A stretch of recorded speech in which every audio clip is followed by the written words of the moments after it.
Então vamos lá. Na aula de hoje é a 13ª aula, né?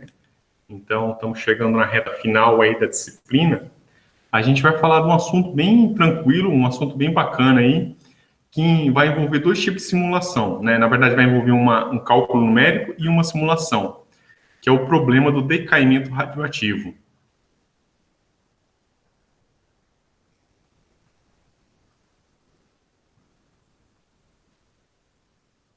Certo? Então, está trabalhando com um sistema de equações diferenciais que descreve um decaimento radioativo, tá? E além disso, a gente vai resolver esse mesmo problema, com médio Monte Carlo, né? Ou seja, usar números aleatórios para tomadas de decisões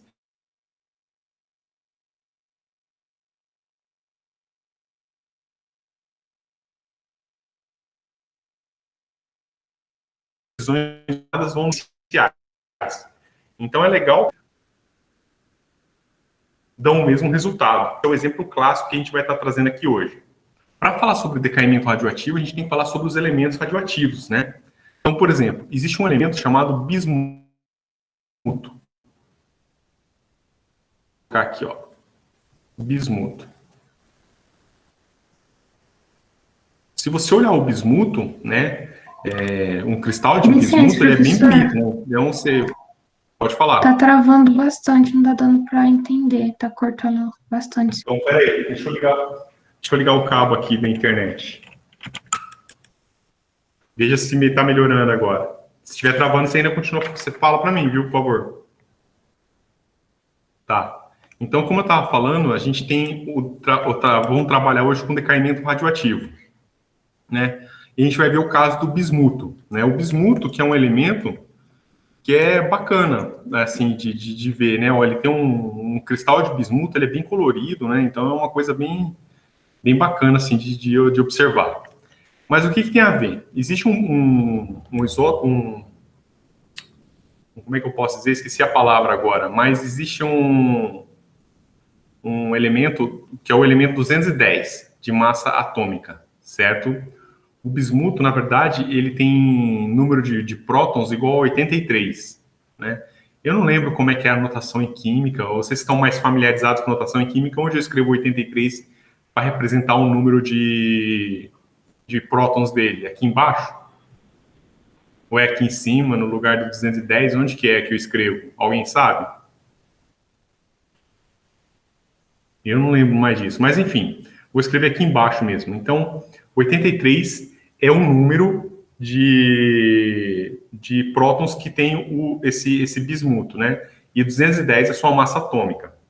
Tá legal? Bom, o bismuto, esse bismuto aqui, ele é instável. E aí ele tem um decaimento. E ele decai para o polônio, né? Então ele vira polônio. Certo?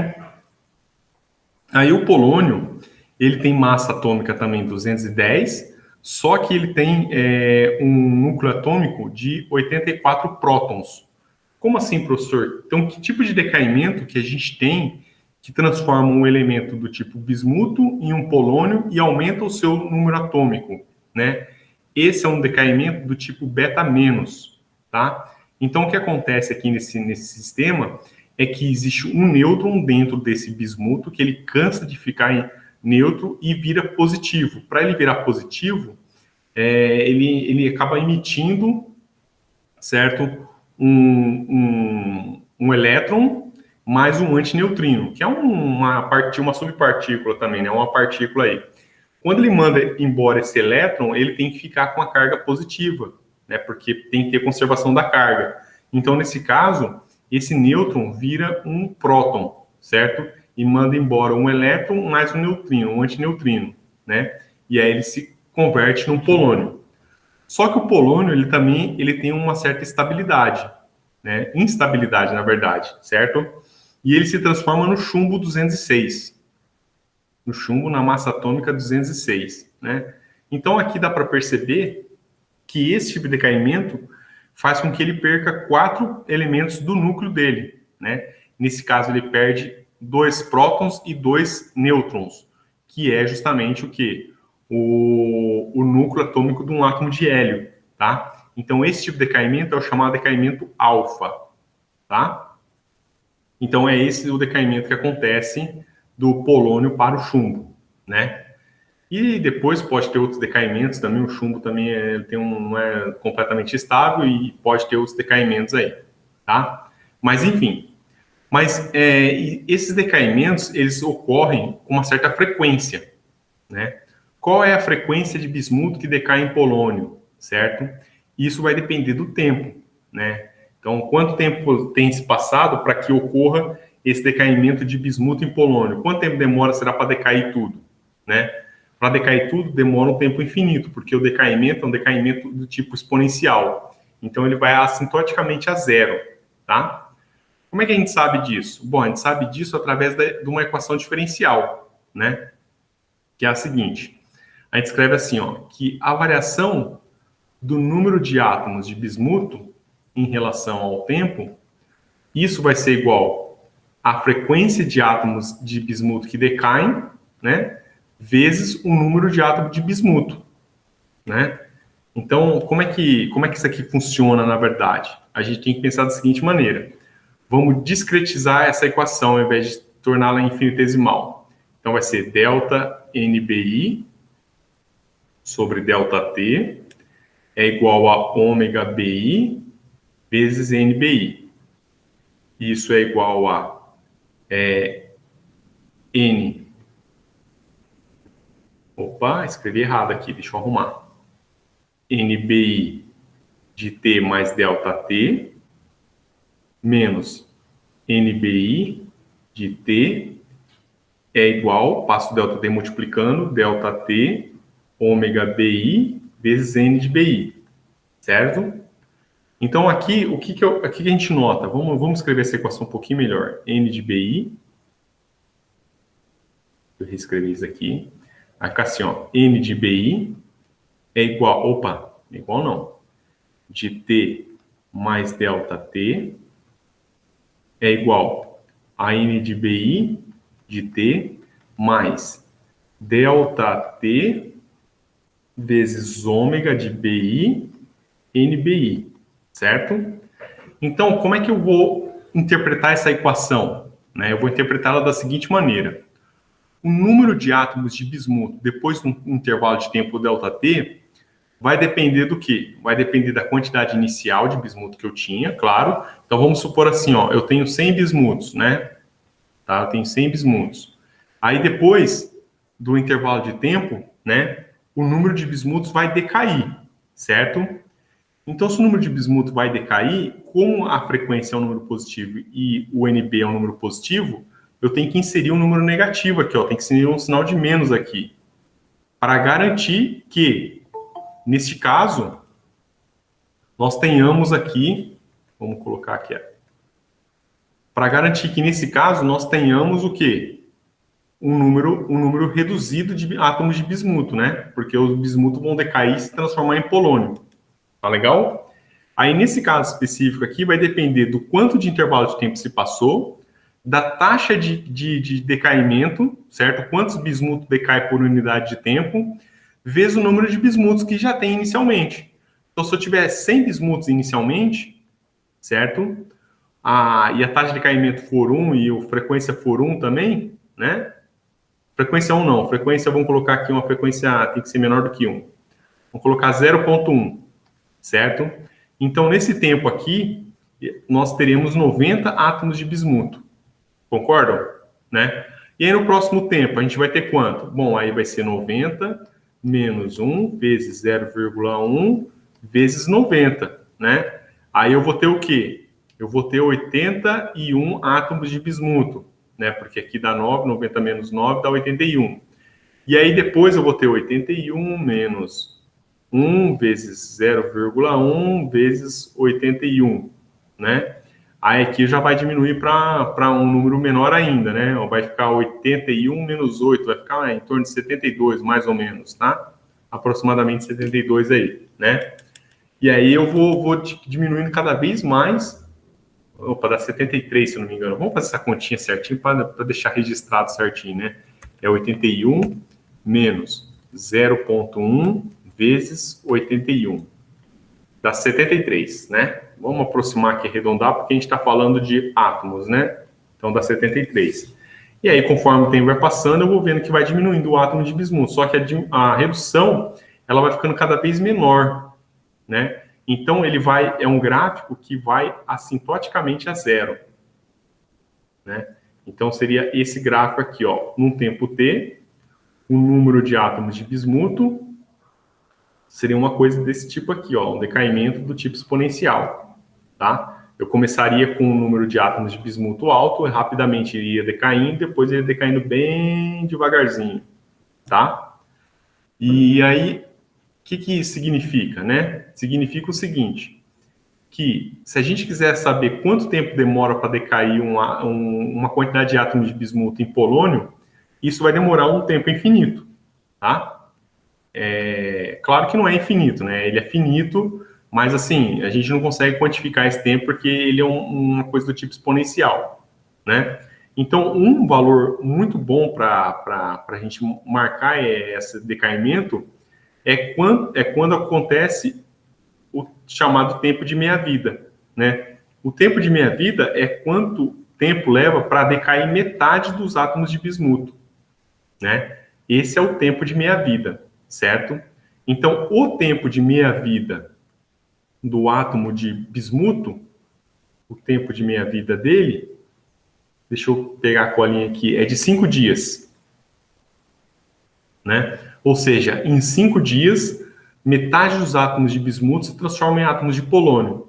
Então, por exemplo, se eu tiver 100 átomos de bismuto, depois de 5 dias eu vou ter só 50.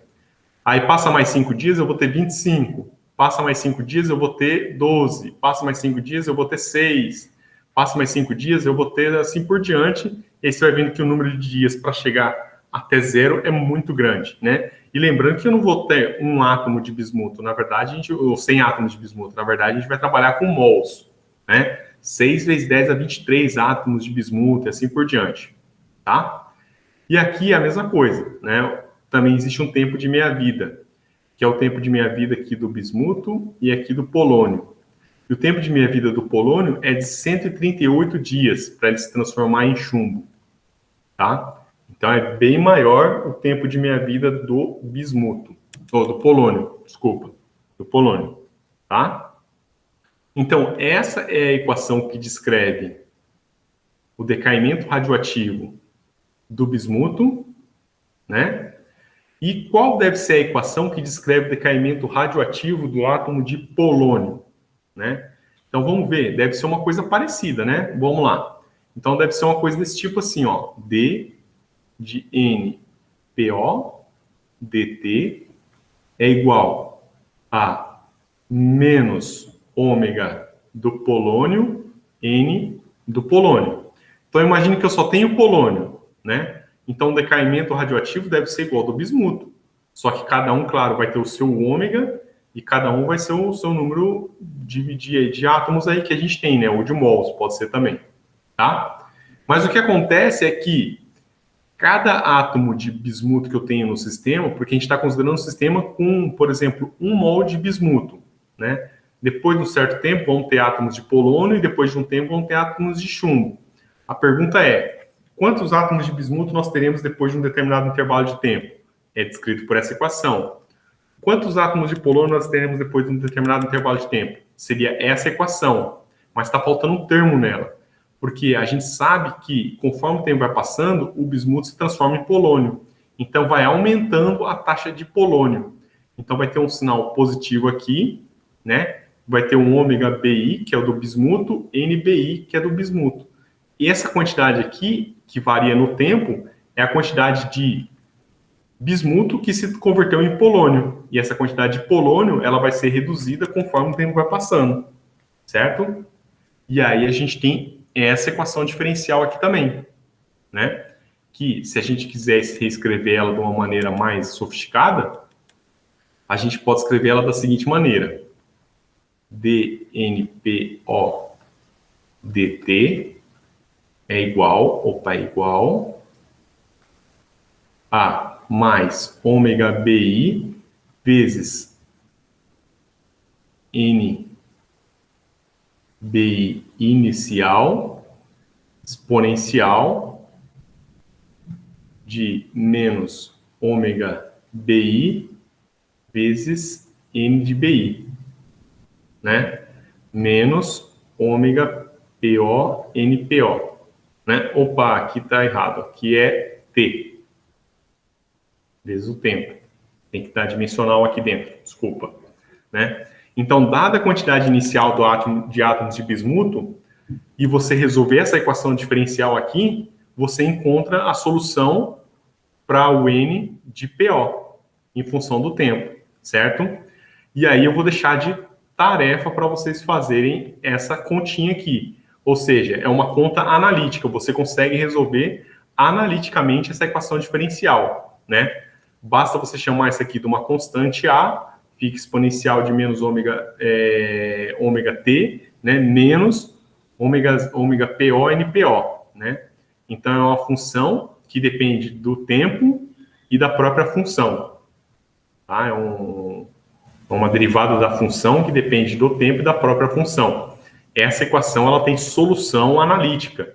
Então, deixo para vocês aí como tarefa, para quem estiver fazendo cálculo 3, exercitar um pouco de solução de equações diferenciais. O que nós iremos fazer aqui hoje é resolver exatamente essa equação numericamente, né? Nós iremos resolver essa equação e essa equação aqui, ó, numericamente, né? Usando o método de Runge-Kutta de segunda ordem. E também resolveremos esse problema usando o médio Monte Carlo, né? Mas o médio Monte Carlo vai funcionar da seguinte maneira. Vamos lá, vamos conversar agora sobre o médio Monte Carlo. Vamos ver quem é o ômega BI, como é que o ômega BI se relaciona com o tempo, certo? Tempo de meia-vida. A gente pode pensar da seguinte maneira, né? Ó, vamos lá. A gente pode pensar assim, ó, que o NBI de T, né, ele é igual ao N de BI 0 vezes a exponencial de ômega BI, menos ômega BI vezes T. A pergunta é, da onde eu tirei isso que está aqui, ó, né? Isso daqui é a solução dessa equação diferencial, né? Qual a solução analítica dessa equação diferencial? É isso daqui, ó, né? Quer ver a prova? Vamos lá. Então, vamos fazer a prova aqui, ó. Então, a gente tem que dNBI dt é igual a menos ômega BI vezes N de BI, né? Aí eu integro dos dois lados. Então, vou integrar aqui de 0 até... vamos integrar de 0 até T', integrando em dt', integrar de 0 até T', dt', tá? Isso daqui, eu passo isso aqui para o outro lado, né? Tá? Então, vai ficar como? Vai ficar assim, ó. Integral de 0 até T'. Opa, aqui não é T', não. Aqui é T. Senão, eu estou integrando até a própria variação, a própria... Aí, tem que integrar na função e deixar o T' como uma constante, tá? E aí, o que a gente faz aqui, ó?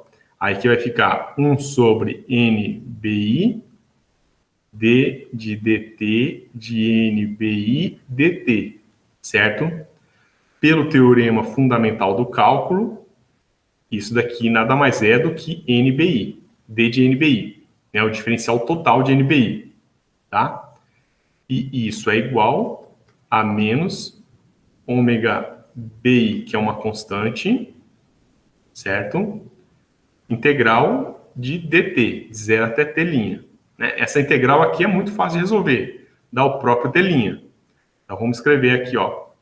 Isso é igual a menos ômega BI de T'. E desse lado aqui vai dar o quê? Vai dar um ln, né? Porque vai ficar integral de 0 a T' de 1 sobre NBI como é que é aqui? dNBI, certo? Aí aqui a gente vai fazer a integral agora, né? Como é que é essa integral? É o ln. Então vai ficar ln de NBI, né? Nos limites de integração de 0 até T'. Aí aqui vai ficar ômega BI, T'.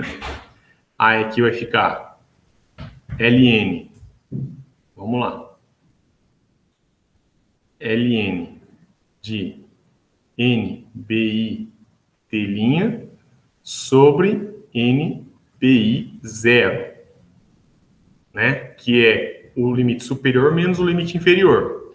Só que o limite inferior, menos o limite inferior no LN, fica uma razão entre LNs, né? Uma razão entre LNs não, uma razão entre argumentos do LN. Tá legal? Aí aqui vai ficar menos ômega BI de T'. Se eu aplicar exponencial dos dois lados, né? Aí a gente vai obter o quê? Vai obter N de BI de T' sobre NBI zero é igual a menos ômega BI de T'. Tá? Opa, exponencial disso, desculpa.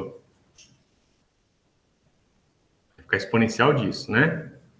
Vai ficar exponencial de menos ômega BI T'. E aí vai ficar NBI de T' é igual a NBI zero exponencial de menos ômega BI T'. Certo? Só que T', né, a gente pode falar que como tem T' nos dois lados aqui, eu posso chamar T' de T. Né? Então, fazendo que T' chamando de T, vai ficar NBI de T, porque esse aqui é válido para qualquer T' ou para qualquer tempo T. Né? E aqui eu escrevo NBI zero exponencial de menos ômega BI até T, certo? Então, essa é a solução dessa equação diferencial que está aqui, né? Que a gente colocou aqui. Tá legal? Então, essa é a solução da equação diferencial. Foi por isso que eu já substituí o N de BI, a solução dela aqui, tá? E aí, vamos analisar agora o tempo de meia-vida. Como é que fica o tempo de meia-vida? Que esse era o objetivo do que eu ia explicar aqui. Né? Fica da seguinte maneira. A gente pode escrever assim agora, ó, N de BI de T de meia-vida, né, é igual a N de BI sobre 2. N de BI inicial sobre 2. Opa!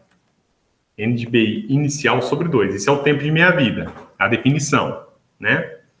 Então, vamos colocar a definição aqui dentro da nossa função. N de BI de tempo de meia-vida é igual a N de BI zero, certo? N de BI zero, vezes a exponencial de quem? De menos ômega de BI, vezes o tempo de meia-vida. Ok? Aí aqui eu escrevo como? Mas isso daqui é quem? É N de BI zero sobre 2. E aqui eu tenho N de BI zero exponencial de menos ômega BI T elevado, T meio, né? Tempo de meia-vida, certo? E aí aqui eu corto o NBI com NBI e fica como? Fica LN de 1 sobre 2 é igual a menos ômega BI vezes o tempo de meia-vida, tá?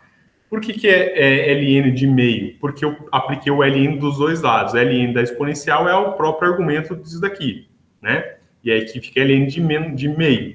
Só que LN de meio eu posso subir o 2 e colocar um sinal de menos aqui na frente, né? Porque daí o LN do menos 2, menos LN de 2 é a mesma coisa que LN de meio, né? Então a gente pode fazer da seguinte maneira. A gente pode escrever assim, ó. LN de 2 é igual a ômega BI vezes o tempo de meia-vida, tá? O que eu fiz? Então, eu inverti isso daqui, apareceu um sinal de menos aqui, eu cancelei com o sinal de menos que está do outro lado. E a gente chega à conclusão que ômega BI, que é a frequência, né, vai ser o quê? Ln de 2 dividido pelo tempo de meia-vida, tá? Então, esse vai ser o nosso ômega. E a gente tem o quê? Sabemos o Ln de 2 e sabemos também o tempo de meia-vida que foi dado aqui no início do nosso problema. Tá legal? Então, beleza. Então, agora, o que a gente pode fazer com isso? Né? a gente pode fazer a seguinte inferência, né? Podemos considerar que a probabilidade de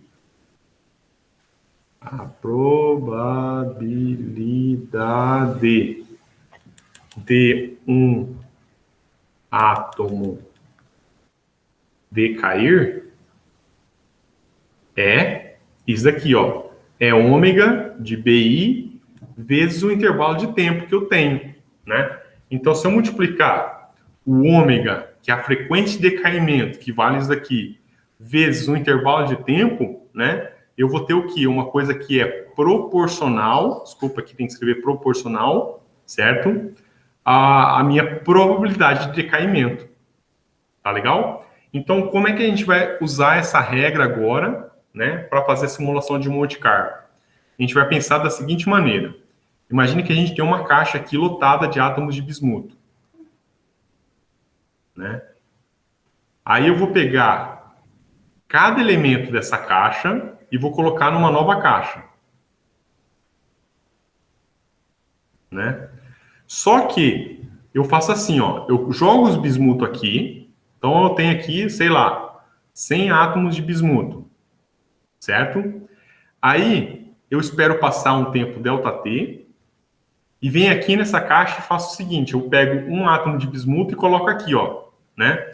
Só que a hora que eu faço isso, pode acontecer que um dos átomos que eu pegue tenha se transformado em átomos de polônio, né? Então, por exemplo, eu peguei esse átomo aqui de bismuto, coloquei ele aqui, beleza, ele era bismuto.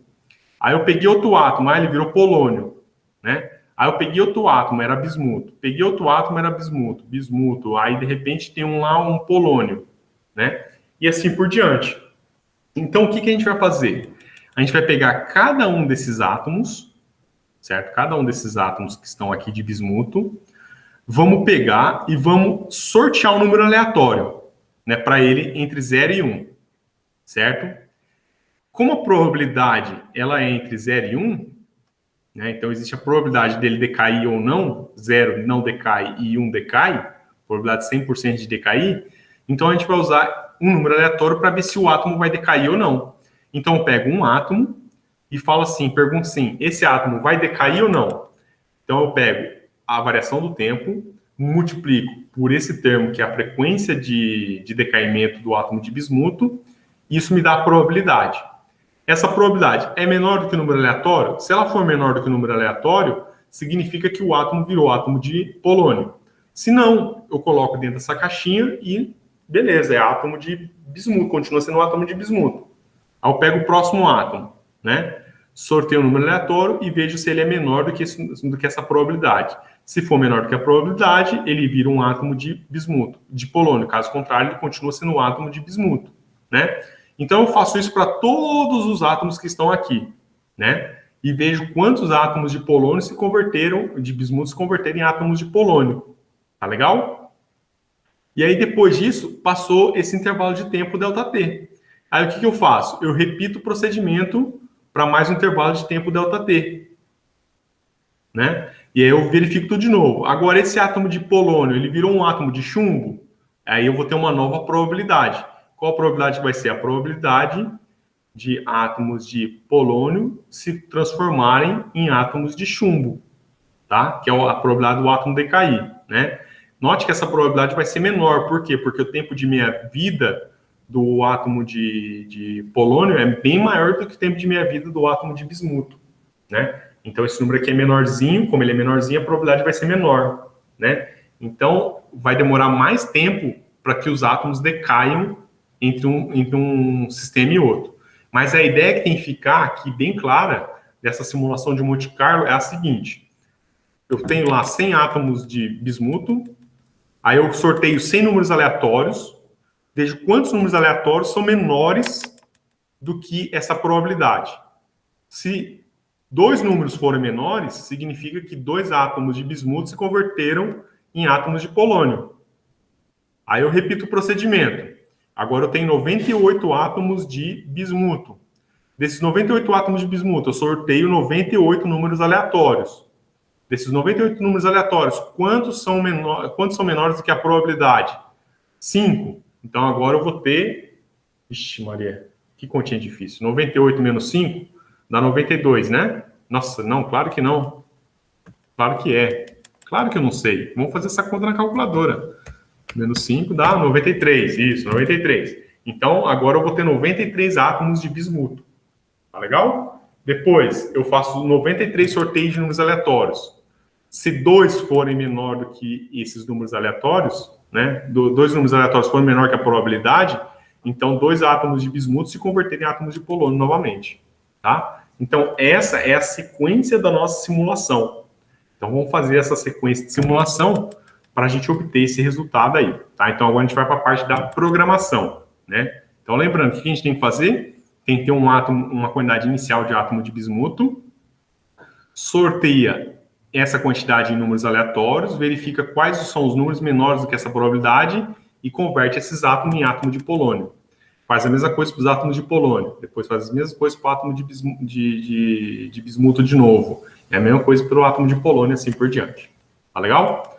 Então, vamos para a parte da programação. Então, vamos abrir o terminal aqui. Né? Opa, estou fazendo besteira aqui, pera lá. Clear. Vamos aumentar o tamanho da letra. Tá legal. Então, agora estamos na aula 12. Então, vamos criar a pasta aula 12.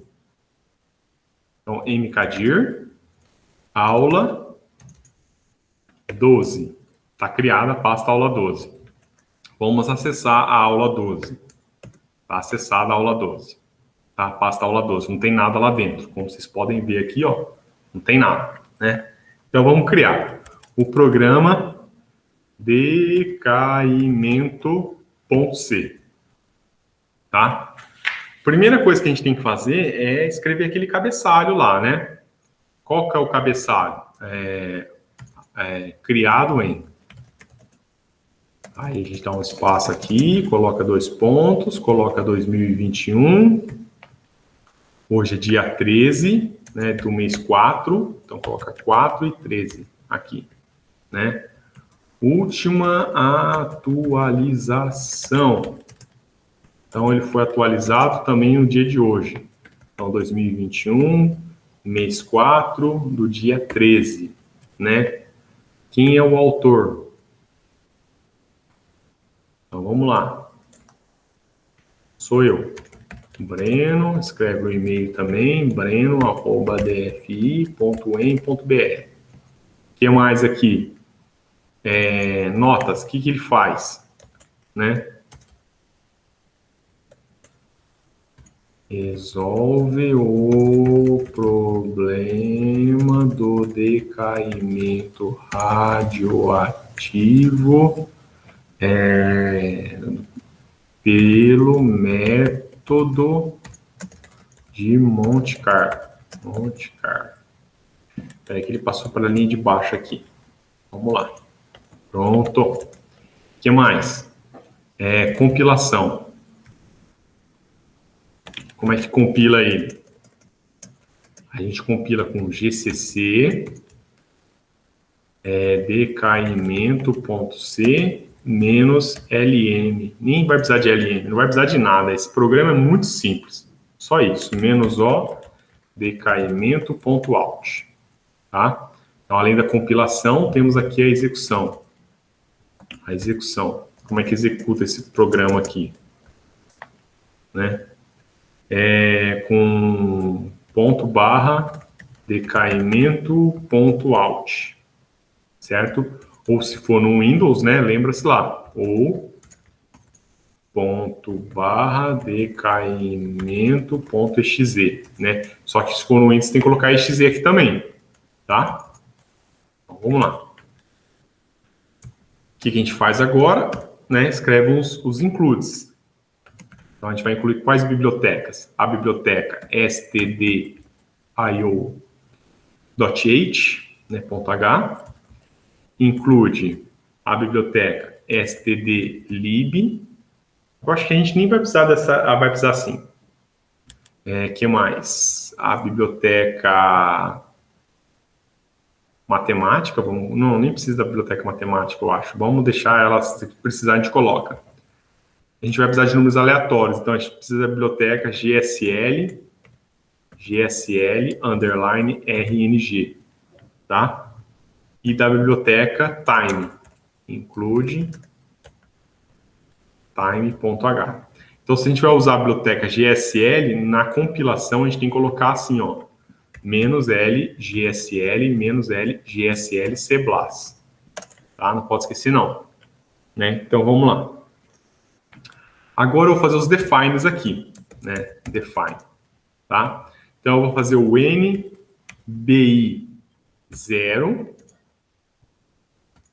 né? Que é o número inicial de átomos de bismuto. Vou colocar aqui como 1000 átomos de bismuto, ou 1000 mols de átomos de bismuto. Você pode imaginar o que você quiser aqui. O ideal seria pensar em mols, né? Porque só 1000 átomos é muito pouco. Mas vamos deixar 1000 assim mesmo, só para a gente ter uma ideia, né? Ou pode colocar mais ou menos aqui, você que sabe, tá? Mas 1000 é um número, acho que razoável. NPO0, quantos átomos de polônio nós temos inicialmente? 0, tá? Não tem nenhum. Define número de átomos de chumbo, né? Que é o resultado final desse decaimento do polônio. O polônio decai em chumbo, então também não tem nenhum, tá? Vamos lá.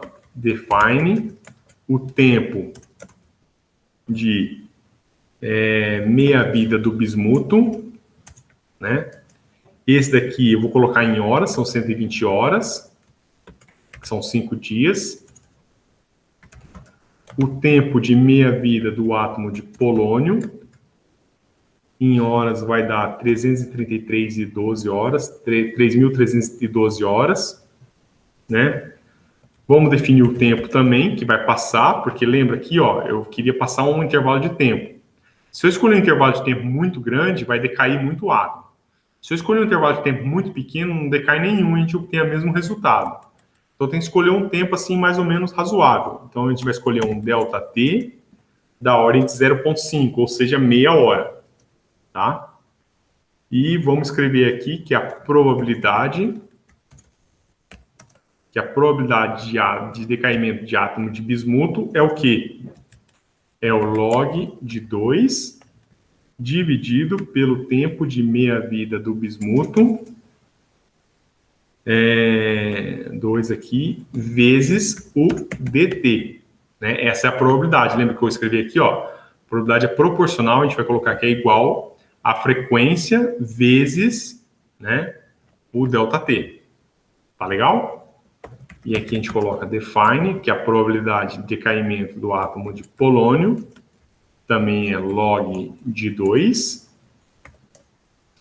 T de polônio 2, que é o tempo de meia-vida, né, vezes dt. Tá? Então, acabou os defines aí. Agora a gente vem para a função principal. A gente escreve lá main, né, a função principal, ele completa aqui. Int, vamos precisar de uma variável i, do número de átomos de bismuto, do número de átomos de polônio e do número de átomos de chumbo. Tá legal? E vamos precisar também do n, que a gente vai usar aí ao longo do programa. Deixa eu dar uns enters aqui para subir isso daqui. Pronto. Tá, o que mais que a gente vai usar agora? Né? Primeira coisa que a gente tem que definir é o tempo também. Double T igual a 0,0. Por que eu escolhi o tempo como double? Porque a passagem de tempo é de 0,5 e 0,5. Tá? Então, vamos lá. Então, a primeira coisa é inicializar o nosso gerador de números aleatórios. Lembra na aula passada que eu ensinei um jeito novo, que era GSL, RNG, uniform, seed, que é a semente, é igual a argv for igual a 2, então faça a toy argv, aqui é argc, desculpa. Se forem dois argumentos, pegue o argv na posição 1 e use ele como semente. Caso contrário, né, use o time null que é o número de segundos que tem desde o ano de 1970, 1º de janeiro de 1970, time null, né, como semente, certo?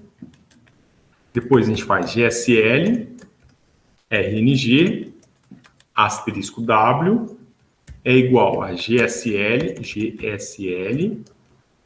RNG, alloc, GSL, RNG, taus, que é o nosso gerador de números aleatórios.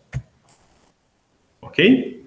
Bom, na sequência, eu vou usar as condições iniciais para definir, né, o meu problema aqui, que vai ser NBI vai ser igual, o número de átomos de bismuto vai ser igual ao número de átomos de bismuto inicial. Então, NBI, 0, opa, ponto e vírgula. Né? Agora, eu vou fazer a mesma coisa para o número de átomos de polônio e para o número de átomos de chumbo. Ok?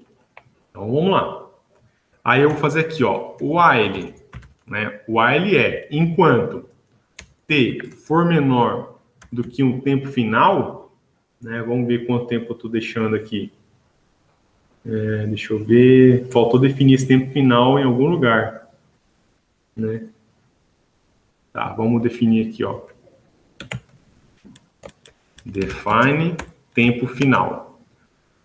Quantas horas a gente vai deixar analisando? Bom, para cair metade, eu tenho que deixar um tempo maior do que esse, para os átomos de polônio decair pela metade, né? Mas notem que eu não tenho nenhum átomo de polônio, então os átomos de bismuto primeiro têm que ser convertidos em átomos de polônio, para que depois os átomos de polônio decaiam, né? Então, para ver um sistema decaindo assim, desse jeito, é interessante que eu deixe um tempo 10 vezes maior do que esse daqui, pelo menos, né? Então, vou colocar aqui 3e a quarta, tá? Esse vai ser o tempo final. E aí eu faço t mais igual dt, né? Então, cada vez que eu fizer esse laço, ele vai somar uma unidade no tempo. Então, aqui esse valor é 30 mil, ele vai fazer 60 mil interações. Tá legal? Então, vamos lá. Então, agora o que a gente faz aqui, ó? A gente faz a seguinte coisa. A gente vai fazer um laço. A gente vai fazer assim, ó. N é igual a N de BI. Já vou explicar isso aqui, por que eu estou fazendo desse jeito. Aí eu vou fazer assim, ó. Só dar uma olhada aqui para ver se está certinho o código que eu estou fazendo. Tá, beleza. Então vamos lá. Agora a gente vai criar um laço fora aqui, ó, que vai de I igual a 0 até Nzão, né? E aí eu vou fazer assim, ó. Vou sortear um número aleatório, né? Então vou fazer assim, ó. If GSL RNG uniform W for menor do que a probabilidade de decaimento do átomo de bismuto, então pegue o átomo de bismuto menos, né? Então diminui uma unidade do átomo de bismuto e pegue o número de átomos de polônio e faça mais. Some uma unidade de átomo de polônio. Tá certo? Então, tá feito aí esse laço. Depois aqui eu tenho que fazer N igual ao número de átomos de polônio. Por que eu tenho que fazer isso? Porque, lembra que eu falei? Eu tenho que pegar 100 elementos e sortear 100 números aleatórios. Então, se eu tiver 100 átomos de bismuto, eu vou fazer um laço de 0 até 100. Desses 100, eu vou sortear 100 números aleatórios. Aí, quantos números aleatórios for menor do que PY, ele vai diminuir o número de átomos de bismuto e aumentar o número de átomos de polônio. Aí eu vou pegar os átomos de polônio, vou sortear números aleatórios para eles, né? E vou ver se eles são menores que essa probabilidade de decaimento. Tá legal? Então vamos lá. Então o número de átomos o N vai ser igual ao número de átomos de polônio, porque aqui eu vou fazer um laço for, que vai de I até N também, né? Que agora o N é o número de átomos de polônio. E faço aqui if GSL RNG uniform W for menor do que P de polônio, Então, né, o que faz? Faz que o N de polônio diminua, menos, menos, e faz com que o número de átomos de chumbo, mais, aumente, tá? Então, essa é como é que se diz assim, o esquema de fazer a simulação, né? É bem simples, olha lá de novo, ó, vamos ver de novo. Então, eu vou pegar, eu tenho 10 mil átomos de bismuto. Então, ele vai fazer um laço até 1000. Então, ele vai sortear 1000 números aleatórios. Desses 1000, quantos números aleatórios foram menores do que a probabilidade de decaimento? 10. Então, nesse caso, eu vou ter 10 átomos a menos de bismuto e 10 átomos a mais de polônio. Aí eu vou pegar esses 10 átomos de polônio e vou sortear aqui, ó, I igual a 0 até 10, sorteio 10 números aleatórios e vejo quanto desses 10 números foram menores do que a probabilidade do átomo de polônio. Foi 1, por exemplo. Então, vou ter 9 átomos de polônio e 1 átomo de chumbo. É assim que funciona, certo? E aqui no final, só falta a gente imprimir o resultado, né? Então, como é que a gente vai fazer para imprimir o resultado? Simplesmente a gente pode colocar aqui um printf, porcentagem E, porcentagem E, porcentagem E, porcentagem E. E o que eu vou gravar aqui?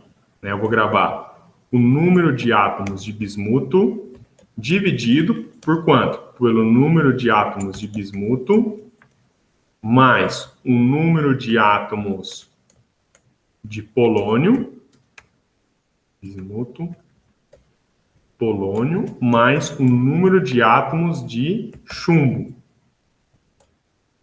né? É isso aqui que a gente vai fazer, certo? Vírgula, só copiar agora e trocar os átomos aqui. Vamos lá. Y, P... Ah, desculpa, fiz errado aqui. É Y, P e P. Né? Então, vamos ver agora, trocando aqui os átomos que a gente precisa trocar. Então, esse vai ser de bismuto, esse vai ser de polônio, esse vai ser de chumbo, certo? Só tem um pequeno problema aqui, ó, que NBI e essa soma desses números são números inteiros. Como esse número sempre vai ser menor do que esse número do denominador, então essa razão vai dar zero, porque é a razão entre números inteiros. Então, eu tenho que converter ela no número double. Basta multiplicá-la por 1.0. Aí vai ficar o quê? A divisão de um double por um número inteiro, que dá um número double. Tá? Caso contrário, vai dar zero. Ok? Então, é isso. Vamos compilar. Ah, desculpa, faltou a última coisinha aqui, que é GSL, RNG, free. Tá, ponto e vírgula. Tá. Só tem um único detalhe aqui, que é isso aqui é dentro do laço while, né? Tem que ser dentro do laço while. Por que tem que ser dentro do laço while? Porque, caso contrário, eu vou imprimir só o último valor, né? Eu quero imprimir toda hora, tá? Então, vamos lá. Então, depois do tempo T aqui, eu coloco o print. Por quê? Porque eu vou fazer isso aqui uma vez, o tempo é 0, agora o tempo passa a ser meia hora. Depois de meia hora, eu vou ter quantos átomos, né? Essa é a lógica, tá? Então, vamos lá. Como é que compila? GCC, decaimento, menos LGSL, menos LGSL CBLAS, menos LM, menos O, decaimento, ponto, out. E aí ele deu um monte de erro, né? Porque, na verdade, é GSL. GSL, tá trocado aqui, né? Mas vamos ver mais aqui, o que mais de erro que tem. Ah, ele está falando que não sabe o que é o log 2, porque está faltando incluir a biblioteca matemática, tá? Então, vamos lá. Então, vamos ver o que a gente pode resolver aqui, ó. Então, a gente tem que incluir a biblioteca matemática. Então, include nef.h. E tem que colocar o menos lm, que faltou aqui, ó. Menos lm. Tá? Vamos ver o que mais que está faltando aqui. Eu acho que é isso, né? A probabilidade de polônio e tananã. Tá lá. Vamos lá, então. Então, vamos ver. Vamos dar um clear na tela e vamos compilar para ver o que dá. Opa, tá escrito errado também alguma coisa aí. É GSL Uniform Seed. Ah, não é uniforme, é default. É o padrão. Desculpa lá, tem mais esse errinho aqui também. Default. Pronto. Agora eu acho que compila. Compilou. Né? Vamos executar. Ponto barra decaimento ponto out. Se eu não colocar nenhum número, ele vai usar a semente como o tempo, né? E aí ele vai dar uma série de números aí, certo? Então a gente tem que jogar isso aqui para algum arquivo, né? Vamos jogar para decaimento.dat. E vamos ver agora o gráfico disso. Então, aqui no plot decaimento.dat, usando a coluna 0 com a coluna 1, que é o número de átomos de bismuto. Tá? Então, vamos colocar aqui, ó, bismuto, como título. O if lines. Olha só, é um decaimento muito rápido, né? Então, o ideal para a gente ver esse decaimento exponencial é a gente colocar em escala logaritmo o eixo x. Então, a gente coloca aqui, ó, 7 log x. Olha como é que fica o gráfico agora, fica bem melhor, né? A gente aumenta também um pouquinho a espessura da linha para vocês verem melhor aí pelo vídeo. Então, coloca aqui LW3. Tá aí a espessura da linha um pouco melhor. Agora a gente faz um replot, faz com a coluna 2, que é o número de átomos de polônio. Isso. Depois faz o agora com o número de átomos de chumbo, né? Com a coluna 3. E aí tá aí, ó, né? Então a gente nota que ocorre um decaimento, né, do tipo exponencial do átomo de bismuto. O átomo de polônio vem crescendo até ele atingir um máximo. Esse máximo é quando está ocorrendo aqui mais ou menos o mínimo do átomo de bismuto. A partir daqui, mais decai do que aumenta o número de átomos, mais tem decaimento de polônio para chumbo do que bismuto para polônio, né? Então ele começa agora a regredir. E o átomo de chumbo só vem crescendo, né? Ele só vem crescendo. Ele demora muito tempo, porque o tempo de meia-vida do átomo de polônio é grande. Então ele demora muito tempo para começar a aparecer, né? Mas depois que ele aparece, ele vai até o máximo, deixando aqui pouquíssimos átomos de polônio e muitos átomos de chumbo, e nenhum átomo mais de bismuto, certo? Todos os átomos de bismuto decaíram, né? Então, tá vendo aí que legal esse problema, né, que a gente acabou de resolver? Agora a gente vai resolver ele numericamente também para ver se dá o mesmo resultado. Notem que tem pequenos ruídos aqui, certo? Tá vendo esses ruídos, né? Talvez seja esses ruídos porque a gente está usando um número muito pequeno de partículas. Estamos usando apenas 1000. Vamos colocar 100.000 partículas e ver o que acontece com esse gráfico. Então, vamos lá. Então, a primeira coisa é compilar. Vamos executar agora. Vamos até marcar o tempo de execução, para ver quanto tempo demora. Agora vai demorar um pouquinho mais, porque a gente colocou 100 vezes a mais o número de partículas. Mas ainda deu um tempo razoável, 5 segundos, certo? Vamos ver agora o gráfico. Então, a gente começa pelo gráfico do bismuto, né? Depois a gente vê o gráfico do polônio. Depois a gente vê o gráfico do chumbo. E, é claro, coloca tudo isso aqui, 7 log x, né? E a gente coloca um replot aqui e pronto, né? Notem que agora o gráfico ficou uma beleza, né? Ficou bem alisado, bem lisinho, bem certinho, certo? Então, ele está agora um gráfico bem mais agradável aí. Legal? Então, tá. Vamos, o que a gente vai fazer agora, antes da gente resolver numericamente? Vamos colocar isso aqui no gráfico mesmo, fazer um gráfico bem bonitinho aí para ele, né? Como é que a gente faz esse gráfico bem bonitinho? A gente vai lá e cria decaimento.plt, né? E a gente faz como? Set terminal, vamos fazer em T e KZ, em TIX, doc size 8.4, 5,0 centímetros. Tá? Legal. Set output, a gente coloca aqui ele no formato decaimento.tex. Ele vai fazer no formato LaTeX, né? E aí, o que a gente faz aqui? Set log x. A gente faz plot. Como é que é o nome do arquivo? Decaimento.dat, usando a coluna 0 e a coluna 1. A coluna 0 é só o número, né? Que vai ser o número de horas, né? Na verdade, eu tenho que... vai ser o número de horas, eu tenho que multiplicar por 0,5, na verdade, né? Para dar em horas, certo? Então, tem que pegar isso aqui, multiplicar por 0,5. Assim a gente faz a multiplicação entre colunas, né? Entre elementos da coluna. Tá? Tem que colocar o cifrão para identificar que 0 é a coluna 0. Por quê? Porque eu estou indo no meu tempo de meia hora e meia hora, né? Então, tem que ser meia hora aí. Com a coluna 1, certo? Com linhas, né? Que mais aqui? O título bismuto, tá? O que mais? Agora a gente coloca uma vírgula, uma barra invertida, né? E faz a mesma coisa.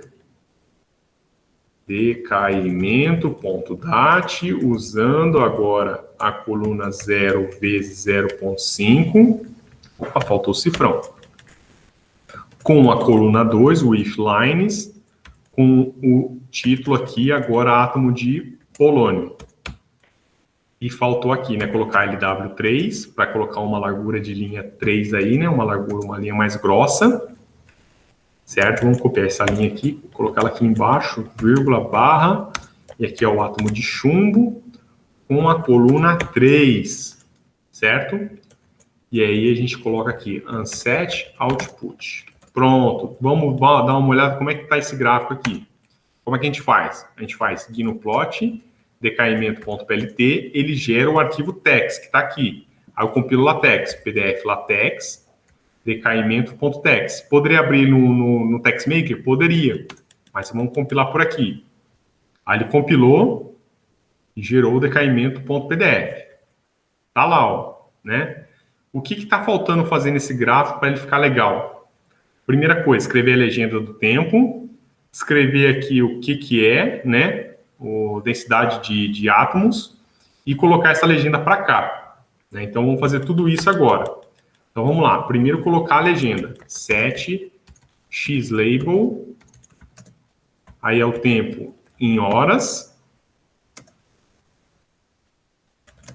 Certo? O que mais? Set ylabel. Aí aqui vai ser densidade de... Densidade não, pode ser densidade de átomos, certo? Que vai ser o número de átomos aí em função do número inicial de átomos, certo? E a gente coloca aqui setk, que é a legenda aqui que a gente vai fazer, né? Vamos colocar ela para cá. Né, vamos colocar assim, ó, @graph, vamos ver, eu acho que é 0,5,0.5. Vamos ver se isso aqui funciona, se é suficiente. Então, a gente compila, dá o gnuplot e depois a gente compila. Isso, então ele está colocando mais ou menos aqui assim, né? Então tem que colocar mais para trás, né? E tem outra coisa, tem muito número aqui, né? Ó, vamos diminuir esses números. Então, vamos lá. Set ytix, né? E eu coloco para ele de 0,2 em 0,2. Tá legal? E tem que puxar esse gráfico mais para trás. Então, vou colocar aqui 0,2 e vou colocar center. Assim, ó. Para quê? Para que esse número seja centralizado. Então, metade dele vai ficar em 0,5, metade para cima em 0,5, metade para baixo 0,5. 0,2 de um lado para o outro também. Então, vamos ver se funciona isso daqui. Então, aqui no plot, PDF LaTeX. Opa, agora funcionou legal, hein? Ó, deu certinho agora. Agora o gráfico tá... Beleza, diga lá. ali na legenda, o bismuto, o polônio e o chumbo, eles estão alinhados na frente. Esquerda. Isso, pode com a direita, né? Com a direita. Você pode alinhar com a esquerda, quer ver, ó? Só fazer assim, ó, left. Eu acho que é isso, vamos ver. Se não for left maiúsculo, é left minúsculo. Aí, agora ele alinhou com a esquerda, né? Só que agora ficou meio que juntinho ali, né? Então a gente coloca assim, ó, sampling, vamos colocar 0,5, ou seja, diminuir um pouquinho esse tamanho desse traço aqui que está muito grande. Então vamos ver como é que fica. Ir no plot e compilar. Ah, eles ainda estão juntos, mas dá para a gente dar um jeito aqui. Vamos lá. Como é que a gente faz? A gente coloca assim, ó, width. Vamos colocar 1.0. Vamos ver se funciona.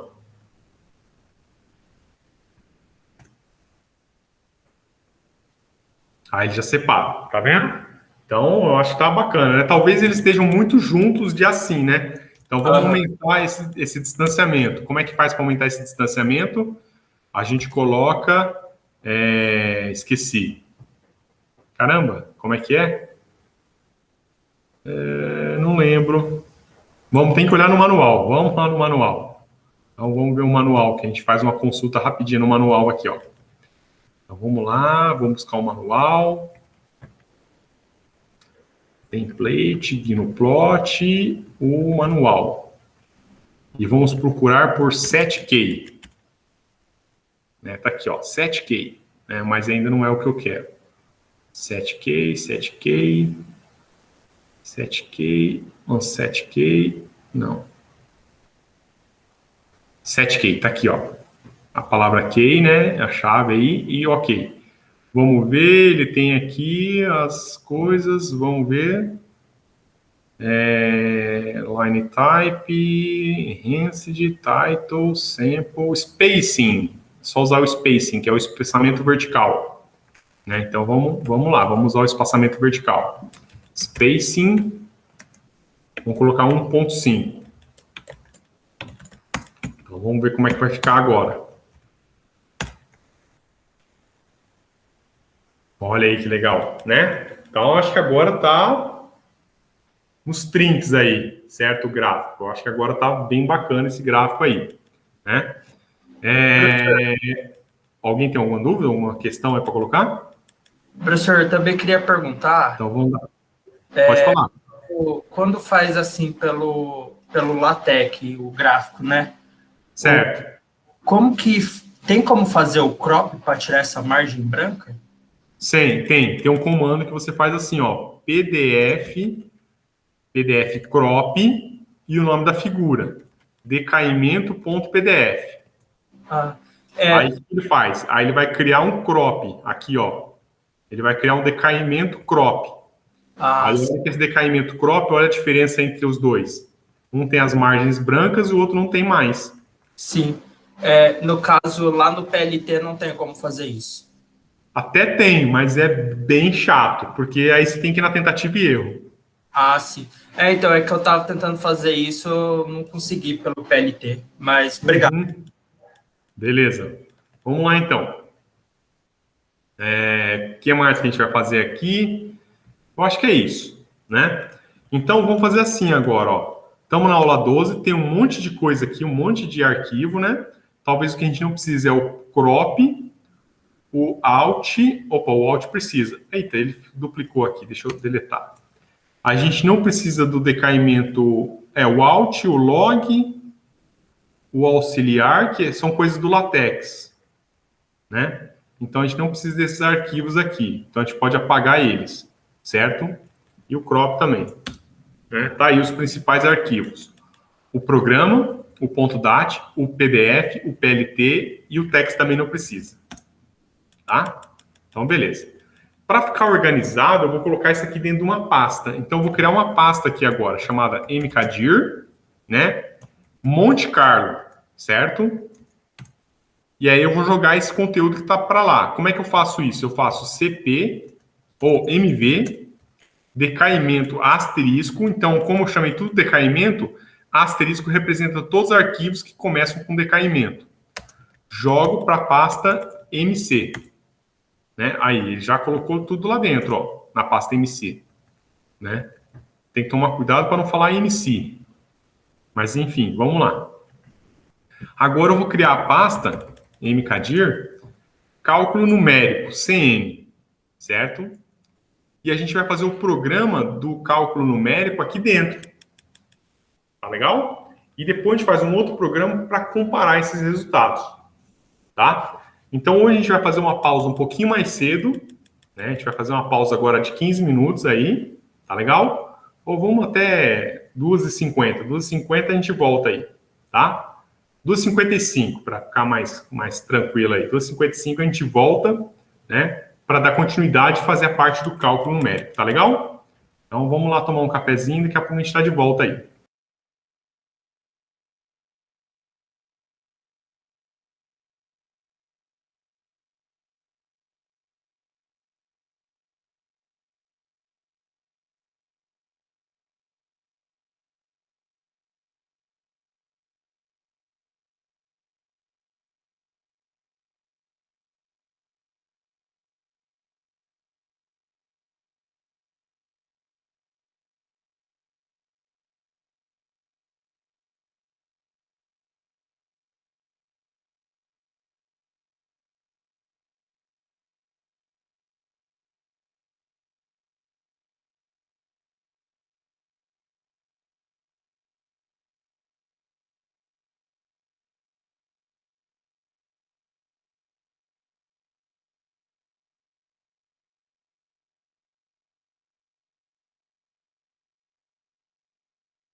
Isso aí, pessoal, vamos retornar, né? Já tomaram o cafezinho de vocês aí? Eu tô tomando o meu ainda. Mas vamos lá. Bom, agora a gente vai entrar na pasta cálculo numérico, né? Tá lá. Não tem nada dentro dela. Vamos criar o mesmo programa, né? Só que, na verdade, é o mesmo programa, eu digo o nome decaimento.c. Só que a gente já fez um programa parecido com esse no passado. Então, vamos fazer o seguinte, vamos fazer uma cópia desse programa do passado e usar ele na aula de hoje, só adaptando. Então, aí vocês vão ver como é que é o procedimento para adaptar um código em relação ao outro, né? Então, vamos lá. Primeira coisa que a gente vai fazer é procurar a aula que a gente resolveu as equações de Lotka-Volterra. Eu acho que é a aula 6. Vamos vendo aqui, né? A aula 6 é o atrator de Lorentz, então é a aula 5. Aula 5, tá aqui a aula 5. Será que a gente resolveu? Não, então é a aula 7. Aula 7 a gente resolveu o pêndulo, certo? E onde estão as equações de Lotka-Volterra? A gente não resolveu? Aula 4? Não, aula 4 tá... Produto de matriz é Mega Sena. Aula 5 de novo, vamos ver. Vamos ver o que tem dentro desse RK2 aqui, ó. Resolve uma equação diferencial de primeira ordem. Então, não é isso daqui. Então, vamos ver outro programa que resolve a mesma coisa. Vamos ver o 3. O 3 é para uma equação diferencial de primeira ordem, também é a mesma coisa, né? Então, também não é esse programa. Então, acho que a gente não resolveu as equações de Lotka-Volterra, né? Eu achei que nessa disciplina a gente tinha resolvido. Ah, tá aqui, ó, equações de Lotka-Volterra. Tá aqui, eu sabia que a gente tinha resolvido. Tá, mas então vamos achar o programa. Lotka-Volterra RK2. Então, provavelmente isso aqui deve ser Lotka-Volterra, segunda ordem no médio Runge-Kutta, né? Então, é isso mesmo. Então, vamos usar esse daqui para resolver o problema do decaimento radioativo. Então, vamos copiar ele aqui, Ctrl C, né? Vamos para a aula 12, cálculo numérico, Ctrl V. Como é que eu renomeio esse arquivo? Eu uso o comando mv1, né, para decaimento.c, certo? Então tá lá. Vamos abrir agora ele e vamos ver, né? Vamos colocar a tela cheia, que eu acho que talvez fique melhor. Então olha como o tempo passa. Ele foi criado nessa época, mas a gente está atualizando ele hoje, né? E aqui hoje é mês 4, dia 13. Ó, faz pouco tempo até. Vamos lá, resolve as equações. Que equações?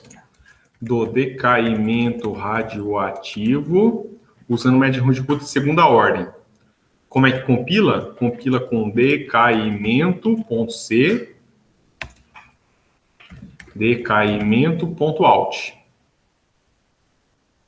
Para executar, decaimento.out, x0, y0, dt, itf e np, o número de pontos, tá? Então, vamos lá. Então, a primeira coisa que eu vou fazer aqui é apagar, vamos apagar nada por enquanto, vamos ver como é que está o programa, né? O programa aqui, ele recebe várias coisas, né? Ele recebe o x inicial e o y inicial, tá? Que no nosso caso, xy vai se chamar número de átomos de bismuto e número de átomos de polônio, certo? E aqui a gente vai trocar por decaimento.dat. Decaimento.dat. Certo? E tá lá. Tá o programa inteiro aí, tá bem feitinho aqui, né? Tá bem bacana. Tá. Vamos ver aqui, então, o que a gente pode fazer dele aqui, né? O que a gente tem que alterar nele. Então, eu vou deixar como XY, primeira coisa, né? Para ficar mais fácil. Então, aqui X vai ser o número de átomos de bismuto e Y vai ser o número de átomos de polônio. Certo? dt é intervalo de tempo, tempo final, número de pontos, tal, e vamos lá. É isso aí. É isso que a gente tem para fazer. Tá? Bom, aqui a gente tem que mudar nossas funções, né? Então, vamos ver como é que vai ficar aqui a nossa função. Então, vamos lá. Ela vai ficar da seguinte maneira. a primeira equação, dn bismuto dt é igual a menos ômega bismuto NBI, né? Só que a gente viu que vai ser dx dt é igual a menos ômega BI vezes x. Legal? E o átomo de polônio, ele vai ser igual a mais ômega BI NBI mais menos ômega polônio N polônio, que a gente vai converter para XY. Então vai ficar dy dt é igual a ômega BIX menos ômega PO, né, que é o polônio, Y, tá? Então, são essas equações. Então, isso daqui vai ser o nosso f, a função f, que depende de x, né? E isso aqui vai ser a nossa função g, que depende de x e y, tá? Então, vamos lá. Então, vamos voltar para o programa aqui e vamos fazer. Essa função depende, então, só de x. Então, não preciso colocar o y aqui. Posso apagar, né? Então, vamos apagar ele daqui. E essa aqui depende de x e y, como está lá, né? E como é que é a função? Essa daqui vai ser WBI, né? De ômega BI, certo? Vezes x, né? Mas para isso a gente tem que definir quem que é o ômega BI. Ômega BI, ou WBI, vai ser igual a quanto? Vamos lembrar aqui? É ln de 2 dividido pelo tempo de meia-vida. Então, é log 2. Professor, mas não é ln? É porque log, em linguagem C, é ln, né? E log 10 seria isso aqui, ó. Log na base 10. Só log é na base neperiana, que é na exponencial, tá? Dividido pelo tempo de meia-vida, que é de 120 horas. Tá? Eu acho que é isso. Vamos lá. Depois aqui, eu apago. E aqui eu coloco o quê? Eu tenho que colocar a mesma coisa que eu coloquei aqui. Porque ele depende, como a gente vai ver, de WBI vezes x menos WPO vezes y. Falta definir o WPO. WPO, opa, é o 3012, né? Se eu não me engano. Vamos ver onde que a gente vê isso aqui. Deixa eu ver na minha colinha aqui. 3012, 3312, tá? Então, vamos arrumar nossas funções aqui agora, porque a função f de f só tem a chamada em x e g tem a chamada em x e y, né? Então, aqui eu só chamo em x. Tá legal? Eu acho que é isso. Eu acho que o programa é basicamente isso. Tá vendo como é importante a gente fazer um programa bem feitinho, que depois a gente pode utilizar ele novamente, né? É o caso que a gente está fazendo aqui agora, ó. É um programa que a gente resolve a equação diferencial, né? Na verdade, temos duas equações diferenciais, como no caso de Lotka-Volterra, e também implementando essas duas equações diferenciais aqui, ó, com pouquíssimas modificações no programa. Tá legal? Então, vamos lá, vamos compilar ele. GCC, decaimento, menos O, decaimento.out. Opa, tem um erro aí. Tem o log 2, então ele precisa da biblioteca matemática. Então, vamos colocar aqui, include o math.h, né? E aí, para isso, tem que chamar o "-lm". Pronto, compilado, né? Opa, clear. De novo, vamos compilar. Compilou, ponto barra, decaimento.out. Opa, a gente precisa das condições iniciais. Qual é a condição inicial, né? Então, aqui a gente pode trabalhar direto com densidade. Vamos colocar x igual a 1.0, y igual a 0.0, o tempo dt, vamos colocar 0.01, o tempo tf, vamos colocar como... Vamos colocar 0.1 só, vamos colocar 30 mil, né? 3e a quarta, como a gente fez no outro caso. e vamos colocar 10 mil. 10 mil pontos é muito, vamos colocar 1000 pontos só. 1000 pontos, né? Pronto, já resolveu, né? Vocês notem que pelo método de Monte Carlo demora um pouco mais, e pelo método de cálculo numérico é muito mais rápido, né? Tá legal? Então tá lá o decaimento.dat. O que a gente faz agora? A gente vai lá no outro arquivo, no MC, né? E rouba o PLT daqui e joga ele aqui, ó, né? Por quê? Porque agora eu dou um ls que está lá, o decaimento.plt. Vamos ver o que tem dentro do decaimento.plt. Né? Tá aqui. Eu só não tenho agora o átomo de chumbo, não tem problema. Eu tiro ele daqui e faço desse jeito, ó. Certo? E o resto é tudo igual. Não, então agora vamos fazer o gráfico. PLT, decaimento.plt. Opa, deu um erro aí, hein? Vamos ver o que aconteceu? Vamos ver no arquivo de dados, dat.dat, né? Ele está indo certinho, 10A1, 10A2, 10A3, 10A4, 10A5, opa, ele está crescendo o número, né? Então deu alguma coisa muito errada aí no programa. Vamos ver o programa de novo? Então vamos lá. Tá fazendo propaganda do programa, né? E o programa não está funcionando. Então vamos ver o que a gente errou. Errou porque aqui é negativo, certo? Porque o número de átomos de bismuto tem que decair. E o número de átomos de polônio tem que aumentar. Então, vamos de novo. Vamos compilar. Né? Você vê o que um sinal faz, né? Compilamos. Agora vamos executar. Executamos. Agora vamos fazer o gráfico. Né? Então, vamos lá. Aqui no plot. Decaimento.plt. Opa, deu erro ainda, hein? Vamos ver de novo o arquivo de dados. Decaimento.dat. Olha, tá dando menos 0,76. Opa. Não tem problema, porque... vamos ver aqui o que está acontecendo. Não, tá tudo certo, tá tudo certo. É porque ele está reclamando, tá dando um número muito pequeno aqui pro polônio, né? Mas não o número do polônio, do bismuto, desculpa. Tem que ser pequeno mesmo, porque conforme o tempo vai aumentando o tempo, o número de bismuto vai diminuindo. Então tá certinho.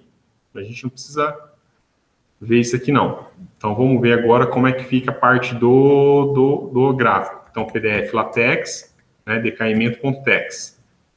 Vamos ver como é que ficou o gráfico agora. Aqui o gráfico. Opa, então tem um erro aí, hein?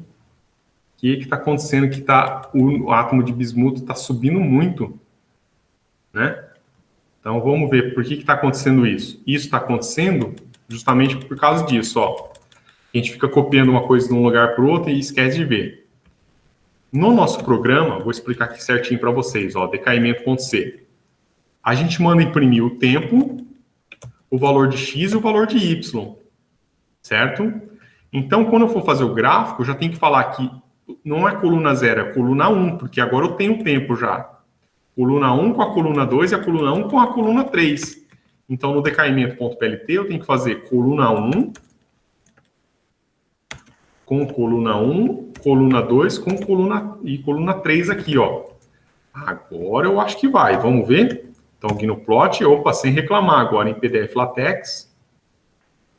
Vamos ver o gráfico? Olha aí que bacana o gráfico agora, né? Agora deu bem legal, certo?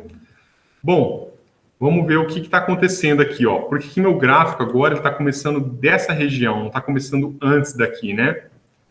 Vamos ver no arquivo DAT, decaimento.dat. O primeiro valor a ser registrado é o valor 30, né? Porque eu estou dividindo esse valor que é enorme em poucas partes, né? Em 1000 partes. Então, ele vai começar no 30. Tá legal? Entenderam o que está acontecendo aqui? O problema que está acontecendo? Eu peguei 30.000 e dividi em 1000 partes. Né? Então, vai dar 30. Ele vai pegar a cada 30 pontos, ele pega o valor, os valores, né? Então, o ideal aqui seria eu pegar um intervalo menor e aumentando esse intervalo, porque é uma escala logarítmica, né? Então, o ideal aqui é eu pegar pontos igualmente espaçados numa escala logarítmica. E como é que a gente faz isso? Nós já fizemos isso em algumas aulas. Vamos fazer isso aqui de novo, então. Então, vamos lá. Como é que a gente pode fazer esse procedimento? Vamos voltar no nosso programa. decaimento.c, né? A gente vai fazer assim agora, ó. Ao invés, a gente vai fazer assim. Vamos ver como é que é a melhor forma de fazer isso daqui. Primeira coisa, eu vou apagar esses dois laços fora aqui, ó. Vou apagar esses dois laços fora. Então, tem que apagar isso e isso. Tá legal? No lugar do laço for, então deixa eu puxar isso aqui para trás. Opa, só um para trás. Isso. Eu vou colocar um laço while, igual nós fizemos no caso passado lá. While, e eu vou colocar T menor que TF. Vai fazendo o quê?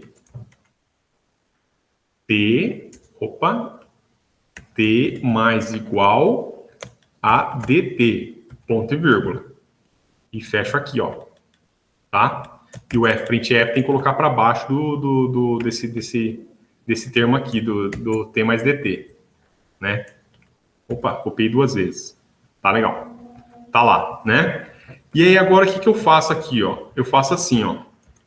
Eu coloco um if aqui, ó. If T for maior ou igual a zero, aí eu imprimo esse valor e faço o quê? Incremento a zero.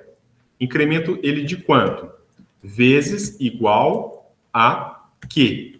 Onde Q é a razão da minha progressão geométrica, né? Então, eu tenho que começar fazendo o programa da seguinte maneira. Eu venho aqui, ó, e posso definir aqui mesmo, né? Posso fazer assim, ó. Posso falar aqui Q é igual a... Ao invés de fazer o N igual a isso aqui, né? Eu estou fazendo um Q. Então, vamos copiar o Q para cá. Q é igual a quanto? É igual a power de TF dividido por delta T, que é o número de intervalos que eu tenho, número de vezes que isso aqui vai interagir, certo? Que vai ser inteirado, elevado a 1.0 sobre, vamos colocar aqui, sei lá, 500, por exemplo, ponto e vírgula, tá? Talvez 500 é muito, vamos colocar um pouco menos aqui, 100, tá? Então, ele vai dividir em 100 pedaços, igualmente espaçados, numa escala logarítmica. Por que numa escala logarítmica? Porque eu estou usando uma progressão geométrica, né? E aí, aqui eu faço A0 igual a Q, ponto e vírgula, né? Opa, é 0, não é O, A0, né? Então, vamos fazer essa continha na calculadora e vamos acompanhar o que está acontecendo. Então, vamos abrir a calculadora aqui, né? E vamos ver o que está acontecendo. A gente tem o quê? Nós temos 30 mil dividido por 0,1, que é o valor de DT, elevado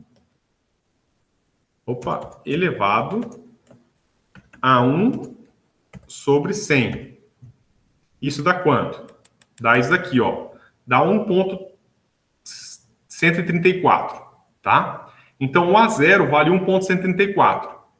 Então, o T, ele vale agora 0, né? E aí, ele vem aqui e faz 0,1. 0,1 é maior do que 1.34? Não, então não imprime. E aí, faz a interação de novo, até chegar nesse valor de 1.134. A hora que chegar nesse valor, aí ele vai imprimir. Depois, ele vai fazer o quê? Ele vai pegar esse valor e multiplicar pelo A. Que é fazer A ao quadrado, né? Que é pegar isso aqui e multiplicar duas vezes. Não, multiplicar aqui duas vezes. Aí eu vou pegar, e vai ser 1.286, né? E aí ele vai pegar, e quando o T for maior que 1.286, aí ele imprime de novo, né? E aí ele vai fazendo essa rotina aqui, ó, sempre multiplicando pela razão da progressão geométrica, e vai indo, até chegar em 30 mil, né? Ele vai demorar quantas vezes? Vai demorar quanto para chegar em 30 mil? 100 vezes, né? Que eu coloquei ali, ó. Eu vou apertar isso aqui 100 vezes, ele vai chegar em 30 mil, certo? E aí é assim que vai funcionar. Ficou clara essa ideia? Né? Então vamos ver se essa ideia vai funcionar agora. Então vamos sair daqui, vamos compilar. Então, vamos compilar primeiro. Opa, tem um probleminha aí. Eu não declarei nem Q e nem A0. Então, vamos declarar, né? Então, eu vou declarar aqui, ó. Double A0, vírgula Q. Então, de novo, compilou. Agora, vamos executar, né?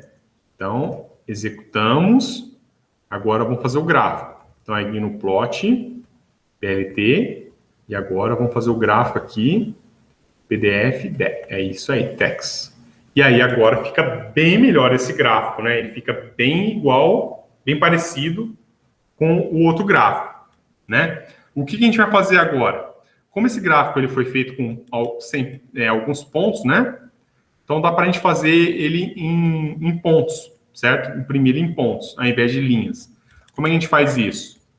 Decaimento.plt, eu venho aqui e troco por pontos, no lugar de linhas, né? A gente faz aqui o gráfico de novo. E aí ele fica com pontos no lugar de linha. Agora, o que a gente pode fazer? Vamos fazer a sobreposição desses dois resultados para ver se esses resultados coincidem com o resultado do método Monte Carlo, tá? Então, vamos lá. Como é que a gente faz isso? Eu vou sair dessa pasta, eu vou ficar na pasta aula 12, né? Então, eu vou vir para a pasta aula 12, vou fazer o gráfico aqui. Mas o gráfico de quem? Vou copiar o decaimento.plt, tá aqui, né? Então, eu vou lá, entrar no decaimento.plt, vou fazer uma cópia disso daqui, ó, tirando o plot, certo? Aí aqui eu coloco assim, ó, aqui vai ser por cálculo numérico,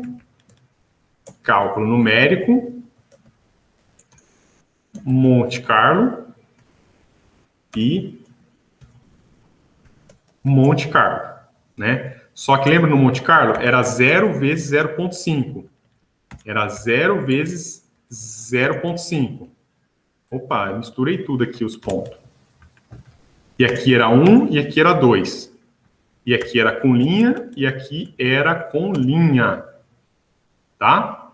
O resto é tudo igual. Beleza? Então, o resto eu acho que não muda mais nada. Ah, muda os endereços, né? Tem que mudar o endereço, porque esse aqui está dentro da pasta cálculo numérico barra CN barra. E esse aqui está na pasta MC barra e MC barra. Tá? Então, vamos ver agora como é que fica? Então, guia no plot, decaimento.plt, PDF latex, decaimento.tex. Pronto, vamos ver agora os gráficos, se coincidiram. Se não coincidiram, a gente tem que ver onde está o erro. Então, atenção, expectativa, e a gente vê que os gráficos, ó, dão certinho, né? Então, olha lá, ó, né? O gráfico de Monte Carlo, ele começa até um pouco antes, né? Esse gráfico feito pelo método Runge-Kutta, ele começa a partir de 1, dá para a gente até diminuir isso daqui, né? Mas aí, enfim, eu acho que tá legal, já tá bom, né? E aí a gente percebe aqui, ó, que o método de Runge-Kutta coincide com o método de Monte Carlo.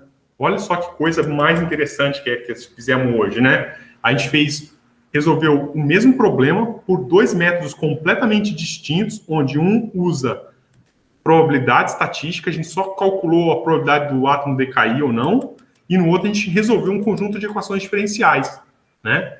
E o resultado foi o mesmo. Legal? Então é isso que eu tinha para mostrar para vocês hoje. Hoje foi uma aula bem mais curta, né? Mas é uma aula que eu gosto muito, porque mostra como a gente pode resolver os problemas de maneira completamente distintas e diferentes, com diferentes abordagens, né? Um outro exemplo disso é no cristal líquido também. Só que aí são programas bem mais avançados. Você pode resolver um sistema de equações, de 5 equações diferenciais não lineares acopladas com tudo aquilo que você pode imaginar de ruim, né? Ou você pode resolver o cristal líquido pelo método Monte Carlo, que os resultados são bem parecidos também, né? No caso, no cristal líquido nemático, ele gera aquelas texturas chamadas textura Stirling, né? Então, é uma coisa bem bacana aí de se ver também no futuro, tá legal? Quem sabe numa disciplina volume 2, né? Que a gente coloca uns problemas um pouco mais complicadinhos aí para resolvermos, né? Tá legal? Então é isso a aula de hoje, espero que vocês tenham gostado, né? E qualquer dúvida, fiquem à vontade para perguntar. certo? E espero vocês na próxima semana, então. Certinho? Muitíssimo obrigado pela participação de todos e até a próxima aula.